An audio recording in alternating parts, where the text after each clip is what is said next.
নমস্কাৰ মৰমৰ ছাত্ৰ ছাত্ৰীসকল, আজি মই তোমালোকৰ লগত আলোচনা কৰিবলৈ আহিছোঁ চতুৰ্থ শ্ৰেণীৰ স্পন্দন পাঠ্যপুথিখনৰ তৃতীয় অধ্যায় কলা আৰু সংস্কৃতি পাঠ 1 বিহুৰে বিৰিণা পাত। ছাত্ৰ ছাত্ৰীসকল, তোমালোকে জানা যে অসমত বিভিন্ন ধৰণৰ উৎসৱ পাৰ্বণ পালন কৰা হয় আৰু আমাৰ প্ৰধান জাতীয় উৎসৱটো হৈছে বিহু।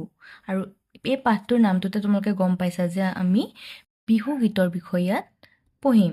ইয়াত আমাৰ কেইফাঁকিমান বিহু গীত দিছে, সেই কেইফাঁকি আমি গাই চাওঁ আহাচোন।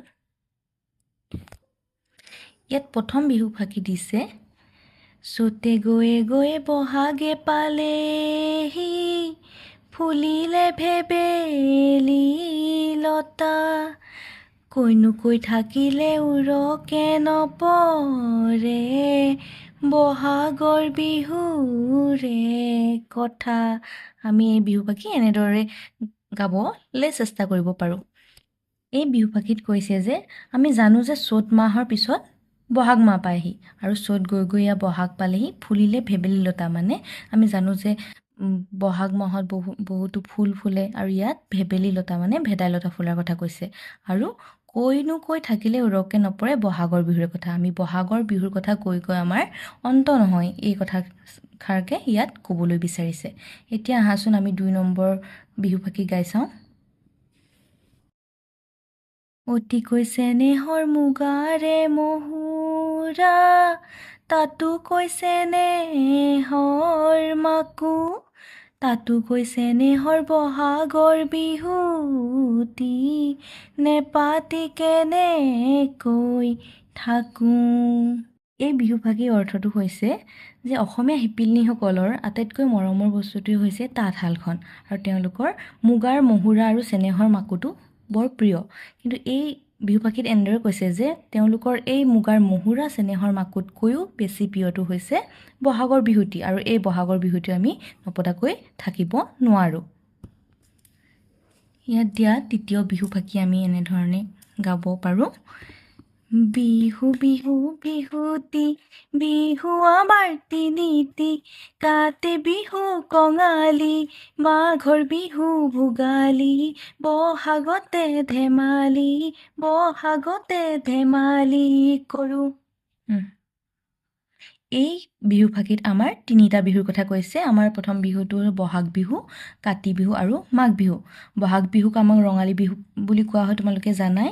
কাতি বিহুক কোৱা হয় কঙালী আৰু মাঘৰ বিহুক কোৱা হয় ভোগালী। আৰু এই বহাগ বিহুটোত আমি সকলোতকৈ বেছি আমি ৰং ধেমালি কৰোঁ, সেইকাৰণে ইয়াত কৈছে যে বহাগতে আমি ধেমালি কৰোঁ। এতিয়া 4 নম্বৰ বিহুটো গাওঁ আহা। বিহুটি আদৰৰ বিহুটি সাদৰৰ, বিহুটি অসমৰ প্ৰাণ, এনোৱা বিহুটি এৰিব লাগিলে, নাথাকে অসমৰ মান। এই বিহু ফাঁকিত বুজাইছে যে বিহুটি আমাৰ অতি আদৰৰ আৰু বিহুটি সাদৰৰ, মানে বিহুটো আমাৰ অতি মৰমৰ আৰু বিহুটি আমাৰ অসমৰ প্ৰাণ হয়। বিহু আমাৰ জীৱন, কাৰণ এই বিহুটো যদি আমাৰ নাথাকে আমাৰ অসমৰ মান সন্মান নাথাকিব। বিহু থাকিলেহে অসমৰ মান থাকিব। এতিয়া আহিছোঁ 5 নম্বৰ বিহু ফাঁকিলৈ। বিহুৰে বিৰিণা পাতে সমনীয়া, বিহুৰে বিৰিণা পাত, বিহু থাকে মানে বিহুকে বিনাবা, বিহু গ'লে বিনাবা কাক। তোমালোকে দেখিছা ইয়াতো বিহুকে মূল আধাৰ হিচাপে লৈছে, বিহুৰে বিৰিণা পাত হিচাপে ইয়াত পাঠটোৰ নামকৰণ কৰা হৈছে। আৰু ইয়াত কৈছে যে বিহু থকাৰ মানে আমি বিহুকে গাম, কিন্তু যেতিয়া বিহু নাথাকিব আমি গাবলৈ একোকে নাথাকিব। আহাচোন এতিয়া আমি শেষৰ বিহু ফাঁকি গাওঁ। লাই মাজে মাজে লফা ডালি ডালি, মাজতে খুতৰা শাক, মূৰৰ চুলি ছিঙি আশীৰ্বাদ কৰিছোঁ, গৃহস্থ কুশলে থাক। ছাত্ৰ ছাত্ৰীসকল, তোমালোকে জানা যে এই বিহু ফাঁকি আমাৰ যেতিয়া আমাৰ হুঁচৰি গোৱা হয়, তেতিয়া শেষত যেতিয়া আশীৰ্বাদ দিয়া হয়, তেতিয়া এই বিহু ফাঁকি গোৱা হয়। আমি মূৰৰ চুলি ছিঙি আশীৰ্বাদ কৰিছোঁ, গৃহস্থ কুশলে থাকক বুলি এই আশীৰ্বাদটো দিয়া হয়। ছাত্ৰ-ছাত্ৰীসকল, মই তোমালোকৰ সুবিধাৰ বাবে এই বিহু কেইফাকি অলপ গুণগুণাই দিবলৈ চেষ্টাহে কৰিছোঁ মাথোন। তোমালোকে ভালদৰে গাবলৈ শিকিবা। এতিয়া আহাচোন আমি প্ৰশ্নোত্তৰলৈ যাওঁ। ইয়াত পাঠভিত্তিক ক্ৰিয়াকলাপ দিছে। 1 নম্বৰটো, ঢোলটোত থকা শব্দবোৰৰ অৰ্থ তলত দিয়া আছে। অৰ্থৰ লগত মিলাই শব্দবোৰ লিখা। আমাৰ এই ঢোলটোত কেইটামান শব্দ দিয়া আছে দেখিছানে? আশীৰ্বাদ, এনুৱা, উৰ নপৰা, মাকু, মহুৰা আৰু ভেবেলী লতা। এতিয়া আমি শব্দ অৰ্থবোৰ মিলাই মিলাই লিখিব লাগে। ইয়াত দিছে চ'ত বহাগত সৰু সৰু বগা ফুল ফুলা এবিধ লতা। এই লতাডালক কি বুলি কোৱা হয় জানানে? ইয়াক কোৱা হয় ভেবেলী লতা। মই ইয়াত তোমালোকৰ বাবে লিখি দিছোঁ। এনেকুৱা শব্দটোৰ অৰ্থ হ'ল এনুৱা। তাঁত বওঁতে ব্যৱহাৰ কৰা এবিধ কাঠৰ যতন, ইয়াক কোৱা হয় মাকু বুলি। মাকুত লগাই লোৱা সূতা মেৰিয়াই থোৱা সৰু চুঙাটোক কোৱা হয় মহুৰা। শেষ নোহোৱা মানে হ'ল উৰ নপৰা। কুশল মংগল বাঞ্ছা কৰি কোৱা কথাক কোৱা হয় আশীৰ্বাদ। প্ৰশ্ন 2 ক, বহাগ বিহুৰ সময়ত ফুলা কোনবিধ ফুলৰ কথা পাঠটোত কোৱা হৈছে? উত্তৰ, বহাগ বিহুৰ সময়ত ফুলা সৰু সৰু এবিধ লতাজাতীয় ফুল ভেবেলী লতাৰ কথা পাঠটোত কোৱা হৈছে। প্ৰশ্ন খ, বহাগৰ বিহুক কিহতকৈ বেছি চেনেহৰ বুলি পাঠটিত কোৱা হৈছে? উত্তৰ, মুগাৰ মহুৰা আৰু মাকুতকৈ বহাগৰ বিহুক বেছি চেনেহৰ বুলি পাঠটোত কোৱা হৈছে। প্ৰশ্ন গ, কাতি বিহুক আন কি নামেৰে জনা যায়? উত্তৰ, কাতি বিহুক কঙালী নামেৰে জনা যায়। প্ৰশ্ন ঘ, কি এৰিলে অসমৰ মান নাথাকিব বুলি পাঠটোত কোৱা হৈছে? উত্তৰ, বিহু এৰিলে অসমৰ মান নাথাকিব বুলি পাঠটোত কোৱা হৈছে। প্ৰশ্ন 3 বাক্য সাজা। চেনেহ, ডাঙৰে সৰুক চেনেহ কৰিব লাগে।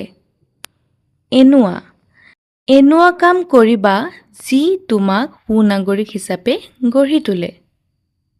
মান, আমি সদায় ডাঙৰক মান সন্মান কৰিব লাগে। গৃহস্থজনৰ ব্যৱহাৰ বৰ অমায়িক। প্ৰশ্ন 4 বিহু কেইফাকিৰ পৰা বিচাৰি উলিয়াই লিখা। ক, মাহৰ নাম, বহাগ, কাতি আৰু মাঘ মাহৰ নাম পাঠটিত দিয়া হৈছে। উদ্ভিদৰ নাম, ভেবেলী লতা, লাই, লফা, খুতৰা। উৎসৱ পাৰ্বণৰ নাম, বহাগ বিহু, কাতি বিহু আৰু মাঘ বিহু। তাঁতশালত ব্যৱহাৰ কৰা সঁজুলিৰ নাম, মহুৰা, মাকু। ঠাইৰ নাম, অসম। গুণ বুজোৱা শব্দ, চেনেহ, আদৰ ইত্যাদি। 5 নম্বৰ পঢ়িবলৈ দিছে ইয়াত। বহাগ বিহু ৰঙালী, কাতি বিহু কঙালী, মাঘৰ বিহু ভোগালী। এতিয়া ৰঙালী আৰু ভোগালী শব্দ দুটা কেনেদৰে গঠন হৈছে চাওঁ আহা। ৰঙালী শব্দৰ মূল হৈছে ৰং। ইয়াৰ ৰঙৰ লগত আলি লগ হৈ ৰঙালী হৈছে। অৰ্থাৎ ৰং যোগ আলি ৰঙালী। একেদৰে ভোগ যোগ আলি ভোগালী। আনহাতে কঙালী শব্দৰ মূল হ'ল কঙাল। ইয়াৰ লগত দীৰ্ঘই লগ হৈ কঙালী হৈছে। অৰ্থাৎ কঙাল যোগ দীৰ্ঘই কঙালী। খ, তলত দিয়া শব্দকেইটা আলি আৰু দীৰ্ঘই লগ লগাই লিখা। এতিয়া আমি লিখিলোঁ চোৱা। জোন যোগ আলি জোনালী। ৰূপ যোগ আলি ৰূপালী।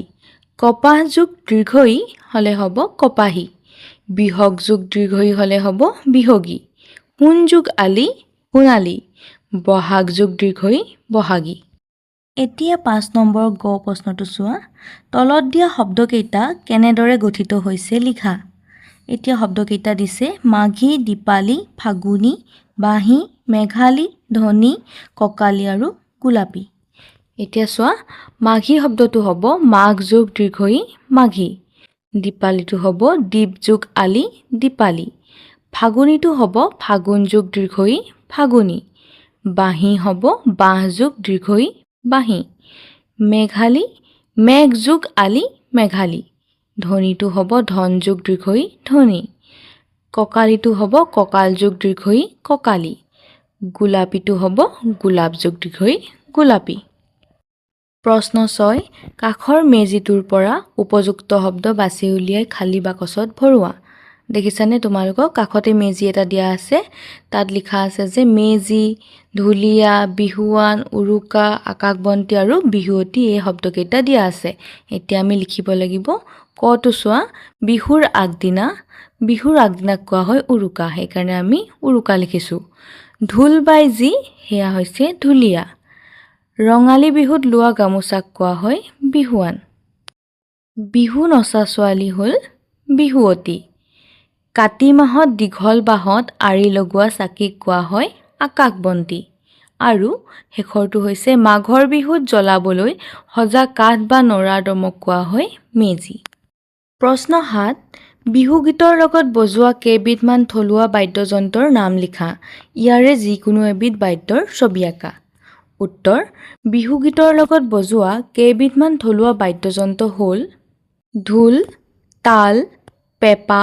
গগনা বাঁহী সুতুলি আদি ইয়াৰে পিছত দিছিলে যে ইয়াৰে যিকোনো এবিধ বাদ্যৰ ছবি আঁকিব লাগে মই ইয়াতে পেপাৰ ছবিটো আঁকি দেখাই দিছো তোমালোকে চাই আঁকিবা প্ৰশ্ন ৮ অসমীয়া নতুন বছৰৰ সময়ত বহাগ বিহু পালন কৰা হয় সেই সময়ত তোমালোকে আন কি উৎসৱ পালন কৰা আৰু কেনেকৈ পালন কৰা লিখা উত্তৰ অসমীয়া নতুন বছৰ বা বহাগ বিহুৰ আনন্দৰ মাজতে অসমৰ বিভিন্ন জনজাতি আৰু সম্প্ৰদায়ৰ লোকসকলে একে সময়তে নিজা পৰম্পৰা অনুসৰি কেইবাটাও গুৰুত্বপূৰ্ণ উৎসৱ পালন কৰে ইয়াৰে প্ৰথমটো হৈছে বৈশাগু এইটো হৈছে বড়োসকলৰ এটা উৎসৱ এই উৎসৱটো ঘৰ দুৱাৰ পৰিষ্কাৰ কৰি গোসাঁইক প্ৰাৰ্থনা জনাই আৰম্ভ হয় ডেকা গাভৰুৱে সমূহীয়াকৈ বাগৰুম্বা নৃত্য প্ৰদৰ্শন কৰে দ্বিতীয়টো হৈছে বৈশাখ এইটো ডিমাছাসকলৰ উৎসৱ